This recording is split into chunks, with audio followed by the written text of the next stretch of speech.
안녕하세요. 저는 결혼 10년 차에 올해 40이 넘어간 평범한 가정주부입니다. 요즘 코로나로 불편하고 화나는 일이 많은데 바로 옆에서 시어머니까지 절 자꾸 건드려대시니 제가 빡치지 않을 수 없었던 지난 몇 달간의 기록을 사연으로 보내보려 합니다. 저는 무남 동료 외동딸로 자라났습니다. 저 낳고 얼마 지나지 않아 엄마가 몸이 안 좋아지셔서 아들을 바랬던 아빠의 바람과는 달리 더 이상 아이조차 가질 수가 없으셨고요. 결국 얼떨결에 딸 하나만 키우게 되자 아빠는 뭐가 그리 마음에 들지 않으셨는지 몇 번 저를 아들처럼 키워보려다 그냥 본인이 아들 하나 구해오겠다며 집을 나가셨어요. 그냥 솔직히 말하면 아들 가지고 싶단 핑계로 바람 피우러 집 나간 인간 쓰레기였던 것입니다. 덕분에 어린 시절, 아니, 제가 엄마와 살았던 결혼 전에 제 삶은 통째로 불우했었어요. 돈 벌어다 주는 아빠가 집을 나가버리자 엄마는 안 좋은 몸을 이끌고 저 하나 먹여 살리겠다고 여기저기 겨우 알바자리라도 구해서 돈을 벌어오셨고, 그런 엄마를 보며 전 늘 학교에서든 어디든 그 돈을 쓰는 것 자체가 죄스럽고 고역이었습니다. 어린 아이였음에도 불구하고 학교 공부 말고 우리 엄마가 지금 어디서 무슨 중노동을 하며 몸을 혹사시키고 있을까 싶어 걱정되어 늘 교실 창밖을 바라보기만 했고, 학교 끝나고 집에 가면 엄마가 먹으라고 차려놓은 밥도 먹지 않은 채 아껴뒀다가 퇴근하고 집에 온 엄마와 함께 그 조그만 밥 한 공기를 나눠 먹곤 했어요. 눈물이 마를 날이 없었고 아무리 벌고 또 벌어도 지갑이 채워진 날이 없었습니다. 늘 하루 벌어 하루 먹고 살던 저희에게 그나마 유한이 되었던 것은 서로에 대한 끈끈한 사랑이었습니다. 운이 좋게도 고등학교에 들어가 공부는 꾸준히 잘했어서 대학도 장학금을 받고 입학을 했으며, 대학 다니는 내내도 엄마 고생시켜 등록금 벌어오게 하고 싶지 않다며 죽어라 과외 알바에 공부까지 해서 4년 내내 장학금을 받고 졸업을 했어요. 친구들이 흔히 하는 어학연수도 제대로 못 가봤고 하다못해 그 즈음에 있던 파주 영어마을도 한 번 안 가봤네요.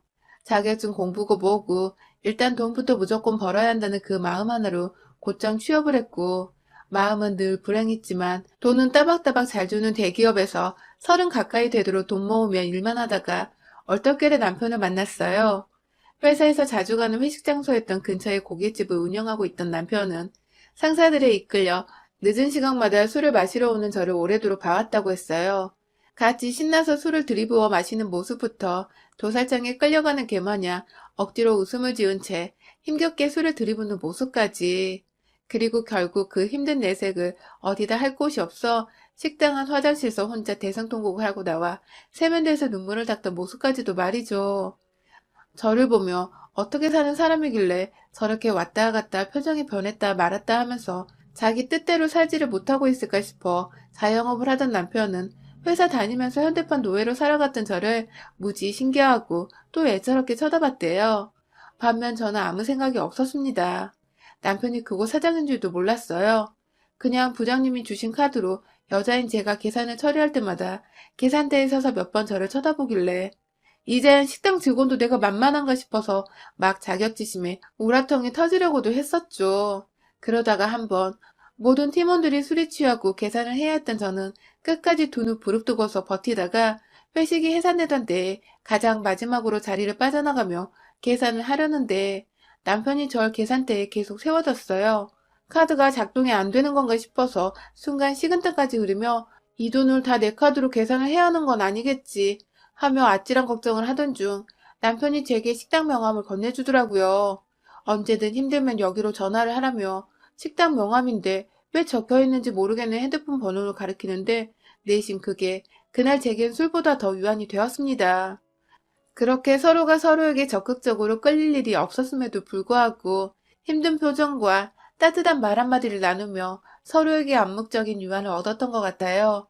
그렇게 저는 늦은 시간까지 공짜로 남편 가게에서 고기 얻어먹으며 여러 번 취하기도 했고 대놓고 울어보기도 하고 제 인생의 첫 연애였는데 볼 꼴 못 볼 꼴을 다 보여줬었답니다. 왠지 저희는 서로가 참 좋았고 그래서 결혼까지 강행했습니다. 남편은 힘든 제가 자신에게 기댔으면 좋겠다고 하여 꾸준히 제게 구애를 했고, 모든 게 만사지치고 짜증났던 서른쯤 저는 이 정도 힘들게 살았으면 이젠 좀 더 편안히 내 삶을 살아도 되지 않을까 싶은 마음에 그 구애를 받아들였죠. 저희 엄마는 저와 함께 사시며 제가 벌어오는 돈으로 더 이상 알바는 하지 않고 집에서 쉬고 계셨는데 제가 결혼을 한다니 뭐 그리 속상하고 기쁘신지 하염없이 울며 좋은 사람이면 되었다고 행복하라고 축하해 주셨어요. 반면 저희 시댁은 조금 다른 입장이었습니다. 제가 좋은 회사를 다니는 것에 처음엔 큰 관심을 보이시더니 이내 저희 부모님이 이혼하셨다는 소리를 들으니 굉장히 불편해하는 기색을 보이셨죠. 워낙 어릴 적부터 이혼 과정에 대한 편견이 있었고 절 불쌍히 바라보는 사람들의 시선이 익숙했었기에 크게 놀라지는 않았지만 참 서럽더군요. 우리 엄마가 잘못한 것이라곤 하나 없는데 몸이 약해 아들을 못 낳는 이유만으로 집 나간 아빠를 욕해야지 왜 혼자가 되어 날 씩씩하게 키워내신 우리 엄마를 욕하고 이혼 과정에서 자란 나를 불편해하는 건지 인생이 뭐 이럴까 싶어 그냥 결혼마저 다 때려치우려 했습니다. 우리 엄마를 그렇게 바라보는 사람들과는 절대 사돈으로 맺어주고 싶지도 않았으니까요. 하지만 남편이 무슨 짓을 했는지 시부모님의 태도가 그 후 싹 바뀌었어요. 불편하게 해서 미안하다고 결혼을 찬성한다며 하다못해 애물 애당까지 싹 다 생략을 하신다고 한 바람에 남편이 혼자 구해서 살던 집에서 전 몸만 들어가면 되었고 남편은 제게 부담 가질 것이 하나 없으니 결혼을 하자고 더 강하게 밀고 나왔죠. 이제 보니 남편이 결혼을 포기하라는 저를 눈치채고 먼저 선수를 쳐 시부모님께 화를 냈던 회유를 했던 설득을 시켰던 것입니다. 뭔가 망가진 집인 줄 알면서도 임시방편으로 뜯어 고쳐 집으로 이사를 들어가려는 듯 했던 기분. 그러나 그렇게까지 내게 매달려주는 남자가 없었던 제게 남편은 그야말로 다시 만나기 힘들 이상적인 사람이었습니다. 그렇게 전 남편과 우여곡절 끝에 결혼을 했어요. 그러나 지난 10년간 결혼을 하기 직전보다도 더 다이나믹한 일들이 연속으로 일어났죠. 저뿐만 아니라 저희 부부에게 말입니다. 남편은 제가 고생을 그만했으면 좋겠다고 자기 일이나 가끔 도와주면서 집에서 편히 쉬고 장모님과 함께 휴식다운 휴식을 보내라 해서 결혼하고 4년 정도가 지나 일을 그만뒀습니다. 사실 결혼 후부터 꾸준히 퇴사를 하라는 말을 해왔지만 혼자 있는 저희 엄마 노후비에 용돈까지 생각을 하면 절대로 쉽게 그만둘 수가 없었어요. 그러다가 제가 임신을 하게 되면서 잠시 휴직을 하게 되었고 연달아 둘째까지 낳아버리면서 완전히 회사와는 작별을 해야 했어요. 내 옆과 뱃속에 자식이 둘이나 있었음에도 불구하고 늘 엄마에 대한 걱정이 앞섰지만 다행히 남편이 언제나 먼저 엄마를 챙겨줘서 제가 걱정을 덜 수 있었죠. 그런 남편에게 늘 고맙고 미안해서 저도 제가 내조할 수 있는 것을 최선을 다하며 시부모님께도 늘 잘해드리려고 노력을 했고요. 갓난아기와 임신한 몸을 이끌고도 자주 시댁을 찾아가곤 했습니다. 첫아이가 아들이었는데 시부모님, 특히 시어머니가 저희 아들을 너무 좋아라 해주셨거든요. 비록 저에 대해선 다 만족하지 못하시는지 그리 살갑지도 않으셨고 애초에 깊은 대화란 걸 한번 나눠본 적이 없었지만 제 새끼만이라도 이뻐라 해주시니 전 그것만으로도 좋았습니다. 자꾸 아이를 보여드리고 제가 옆에서 며느리 노릇에 최선을 다하기만 하면 어머님도 언젠가 나를 예뻐해 주시지 않을까 싶어서 불편한 기색 한번 보이지 않고 시댁에 늘 발걸음을 했어요. 하지만 어머님은 제 몸이 자유롭지 못하던 그때부터 알게 모르게 절 참 난감하게 하셨습니다. 예로 손주를 보고 있을 테니 장을 봐오라며 종이에 한가득 적힌 것들을 사오라고 카드 한 장 쥐어주시고 도로 집 밖으로 내보낸 적도 참 많으셨고요. 저는 임신한 몸으로 제 집 살림도 남편 없이는 쉽게 장 보러 가기가 힘들었음에도 불구하고 시어머니가 시키신 물건들을 장 봐서 양손 가득 쥐고 시댁에 돌아가다가 몇 번 주변에 지나가던 아주머님들이나 학생들이 도와줘서 시댁으로 간 적도 있을 정도였어요. 한 분은 저를 도와주신 아주머님이 시댁 현관 앞에서 시어머니를 보고는 이거 한 10kg는 되겠는데 임산부한테 이러면 살인이에요 하면서 살벌한 농담을 건네기도 했는데 그때 시어머니는 아휴 얜 고생을 많이 하고 살아서 이 정도는 아무것도 아니에요 하면서 되받아치고는 돌려보냈어요.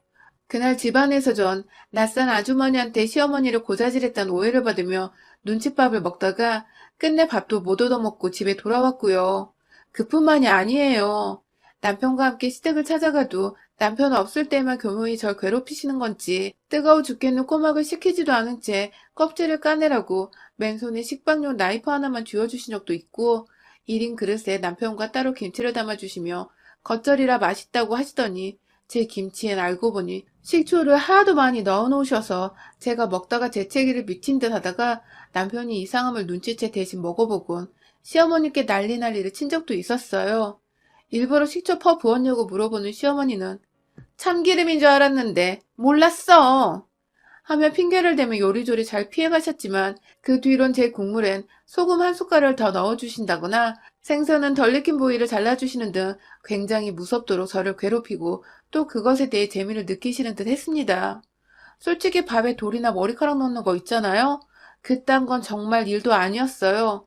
밥을 아예 요리를 안 한 채 맨 밑에 생쌀을 넣어두신 바람에 오도독 씹다가 남편이 급기야 밥그릇을 깨트린 적도 있었죠. 다행히 아이들은 방 안에서 핸드폰 영상을 보고 있느라 못 봤었지만 그날 남편은 미친 사람 마냥 시어머니께 울분을 토하며 다시는 시댁 안 온다고 했고 시어머니는 그 말에 안 된다고 내가 늙어서 밥을 잘 못 지은 거라며 막 또 매달리고 사과를 하셔서 어찌저찌 넘어간 적도 있어요. 물론 그 과정에서 제가 남편을 달래며 그래도 시어머니는 나한테 잘해주셔 하면서 시어머니 편을 들었다는 점이 남편을 진정시킨 가장 큰 이유였고요. 저희 엄마한테 잘해주는 남편에게 미안해서라도 남편과 시어머니가 자꾸만 저 때문에 싸우는 걸 원치 않아 전 계속 모든 걸 참고 혼자 견뎠어요. 지금 생각하면 너무 바보 같지만 그 당시만 해도 전 그게 최선이라 생각을 했습니다. 옆에 아이들도 있는데 엄마가 할머니한테 괴롭힘 당하는 꼴을 보여주고 싶지도 않았고 그래서 계속해서 시어머니의 음식을 가지고 저지르는 장난질을 두고만 보며 결국 그 장난질에 계속 부채질을 하고야 말았죠. 그러다가 남편이 하고 있던 고깃집에 분점 한 개를 더 내면서 최근 몇 년 동안은 시댁 근처가 아닌 정반대의 동네에서 일을 하다시피 했고 남편이 새벽에 장사 끝내고 집에 오는 걸 너무 힘들어하길래 새로운 분점이 생긴 동네로 이사를 가게 되었어요. 자연스레 시댁과는 거리가 배로 멀어졌고 덕분에 전처럼 시댁을 자주 찾아갈 이유도 없었고 멀다는 핑곗거리가 생겨 시어머니를 피하며 살 수가 있게 되었죠. 코로나로 장사가 예전만큼 미치게 잘 되는 건 아니었지만 그래도 회사 근처라 그런지 이곳도 꽤나 늦은 밤까지 손님들이 잘도 찾아왔고 아이들이 큰 마당에 저도 집에만 있기 심심해서 자주 남편을 따라 가까운 식당에서 일을 도와주고 했는데요. 일을 해야 해서 시어머니도 불러내시지 못하실 테니 더 바쁜 척하면 남편을 도와 시어머니를 피하려 한 것도 있었고요. 그러다가 시어머니께서 남편에게 전화를 했나 보더라고요. 손주가 보고 싶다고 말이죠. 저희 둘째는 딸인데 단 한 번도 제 딸 보고 싶단 말을 안 하시고 대놓고 손주 거리면서 손주만 찾으시는 저희 시어머니. 남편도 요즘 바빠 죽겠어서 찾아갈 시간이 안 된다고 대충 거리를 뒀는데 그 말에 시어머니가 저희 집으로 찾아오겠다고 말씀을 하셨나 보더군요. 얼떨결에 가게 쉬는 날 집에 온다는 시어머니 말씀에 당황스럽기도 하고 불편했지만 어차피 얼굴 맞대고 봐야 하는 거 저도 뭐라고 흠 안 보이게 준비를 해놔야 할 것 같아서 시어머니께는 따로 전화까지 해서 아무것도 사오지 말라고 빈손으로 오셔서 며느리 밥 드시라며 나름 잘 보이고 싶은 마음에 아행도 떨어봤습니다. 그러나 전날 새벽에 일 마치고 집에 와 여전히 잠들어 있는 남편을 대신해 혼자 애들과 얘기하며 아침에 놀아주고 있는데 시어머니께서 꽤나 이른 시각부터 집에 오셨어요. 당연히 남편을 깨우지 말라고 조용히 하라는 제스처를 취하시길래 전 저 혼자 또 시어머니를 독박으로 맞이했죠. 왜인지 불길한 예감이 들었으나 아이들도 있는데 혹여나 나를 또 괴롭힐까 싶어 나름 태연히 행동을 했어요. 결혼 10년 차인데도 시어머니한테 당하는 일들은 아무래도 익숙해지지가 않더라고요. 시아버님은 옆에서 아이들과 재밌게 놀아주고 계신데 시어머니는 저희 큰아들 한번 딱 안아보시더니 딸아이는 대충 머리 한번 만져주시곤 곧장 부엌으로 들어가셨죠. 빈손으로 오셔도 되는데 뭘 또 바리바리 싸우셨길래 그래도 우리 가족들이 시어머니께는 자식들이구나 하면서 감사한 마음을 가지려는 그때 제 마음은 산산조각으로 부서졌습니다. 아니 글쎄 시어머니께서 손에 한가득 들고 온 그것들은 바로 죄다 껍질 달려 손질이 허벌나게 어려운 갑각류들이었던 것입니다. 대게부터 대야, 꽉 막힌 조개부터 전복까지 골라도 하필 일부러 이렇게 골라오시다니. 뭐 껍질이야 어떻게든 제가 손으로 물고 뜯고 제거해서 손질을 해내면 되겠지만 사실 저희 집에 갑각류를 잘 못 먹는 사람이 둘 있거든요. 저랑 저희 딸이요. 저야 뭐 어릴 적에 하도 없이 자랐으니 먹을 줄은 안다마는 꼭 먹고 나면 속이 니글거리는 게 불편해서 여러 번 잘 안 먹는다고 남편이나 시부모님 앞에서도 말은 했었었고 예전에 시어머니가 꼬막가라고 시켰을 때도 제가 정말 뜨거운 걸 떠나서 이건 어차피 내가 잘 먹지도 못하는 건데 난 왜 이렇게 개고생하며 꼬막을 까야 하나 싶어서 우라통이 터졌던 것인데 이번엔 아주 작정을 하고 골라온 게 저희 모녀가 못 먹는 음식들. 그러니 한마디로 자기 눈에 넣어도 안 아픈 아들과 손주 주려고 사왔던 것이었죠. 제가 예전 같았으면 저 혼자 당하는 거니 어찌저찌 무시하고 맛있겠어요 하며 입에 발린 말을 할 수 있었을 텐데 이번엔 저희 딸까지 걸려있으니 도저히 좋은 소리를 못하겠더라고요. 제가 누누이 매번 시어머니의 장난질에 당하긴 했었어도 제 자식들만큼은 챙기자는 생각에 둘째는 갑각류를 잘 못 먹어요 하면서 자주 언지를 주기도 했었는데 말이죠. 갑각류를 보자 굳어진 제 표정이 너무 적나라했던지 시어머니는 저를 한껏 쳐다보더니 옆으로 다가와 뭐 불만 있어?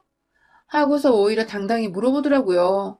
기껏 사왔는데 표정이 왜 그따위냐 하는 듯한 표정이셨죠. 아직 남편도 안 깬 마당에 혼자 문제를 일으키고 싶지 않아 아니에요 하면서 억지로 그 해산물을 씻어내기 시작했어요. 준비하고 있던 음식들이 있었는데 시어머니가 해산물은 싱싱할 때 먹어야 한다며 음식 준비하던 거나 나중에 먹고 이거부터 먹자고 하시는 바람에 저는 기껏 아침부터 일어나 준비하던 보쌈이며 각종 반찬들은 다 한 켠으로 치워둔 채 부엌 한 켠에서 해산물 껍질이나 까대고 있었어요.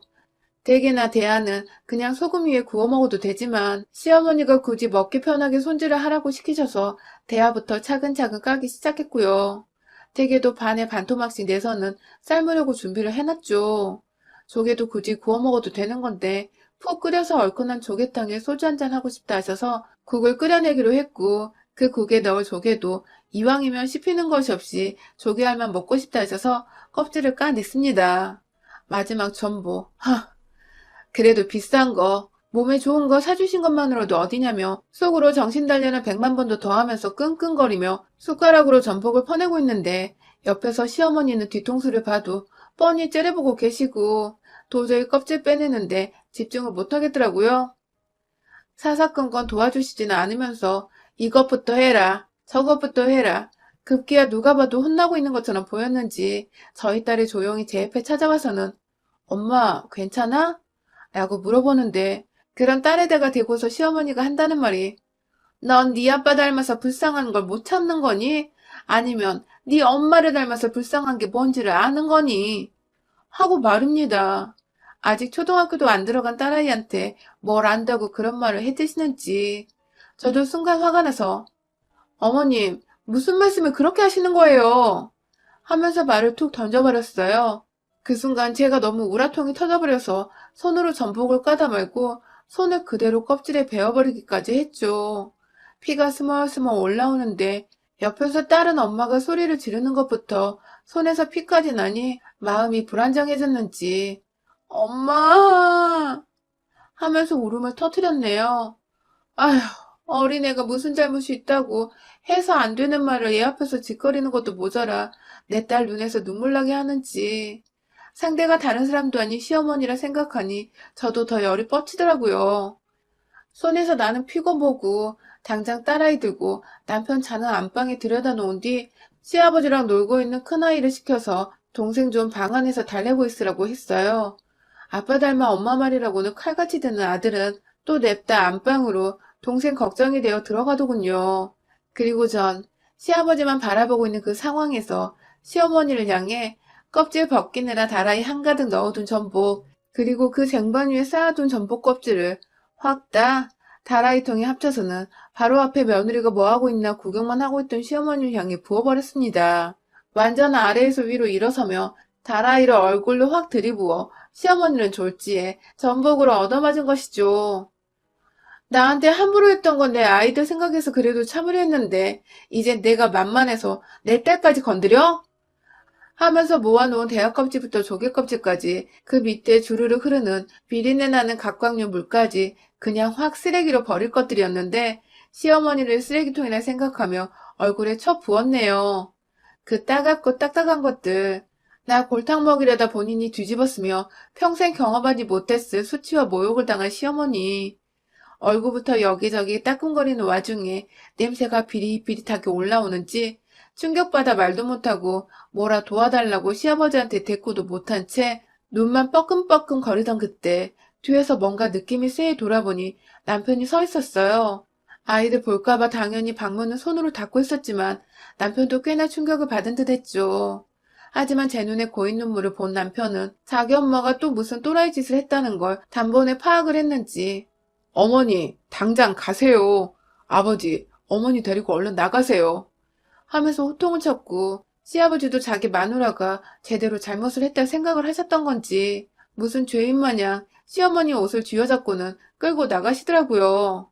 시어머니는 며느리 앞에서 다른 사람도 아닌 자기 아들이랑 남편에게 내쫓겨버리니 그게 또 서러우셨는지 막 야 이놈아 하면서 통곡과 함께 호소를 하셨는데 남편은 뒤도 안 돌아보고 아들 가정 박살낼 생각 말고 이젠 집에 얌전히 계세요. 하며 문을 쾅 닫아버렸어요. 시어머니는 문이 닫히는 순간까지 닫지 말라고 잡고 있다가 남편이 인정사정 없이 문을 닫아버리라자 놀래 손을 확 빼시더라고요.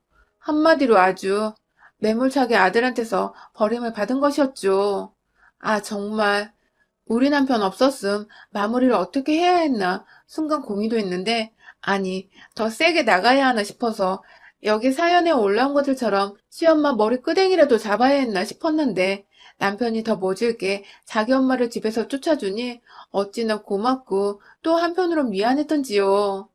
방 안에서 그제야 나온 아들, 딸들은 엄마 괜찮냐고 저를 꼭 안아주며 무슨 일이냐 묻는데 남편은 자기 엄마 때문에 이사단이 난 게 창피하고 또 미안했는지 아빠 잘못이야 하면서 아이들의 뒤에서 또 저를 함께 안아주더라고요. 졸지에 저희 폭발로 인해 가족들이 싸우기는커녕 우리 가족 단합력이 더 끈끈해져 버린 것이었죠. 여전히 제 딸아이가 그날 말로 상처를 받지 않았을지 신경이 많이 쓰입니다. 하지만 역시 부모 사랑 먹으면 다 괜찮은 것인지 아이는 전처럼 밝고 또 평온해 보이네요. 남편도 전보다 더 저를 살뜰히 챙겨주며 매일같이 미안하고 고맙던 표현을 해주고 저도 그런 남편이 너무 고마워 매일같이 좋은 음식 먹이며 이 사람 힘내서 일하라고 응원하고 있습니다. 그리고 시어머니 돌아가시는 날 장례식 때 오늘 다 못 드신 각각류 제가 친히 구해다 올려드리려고 합니다. 부디 그날까지 만수무강하셔요. 여러분의 생각은 댓글로 남겨주세요. 오늘도 시청해주셔서 정말 감사합니다.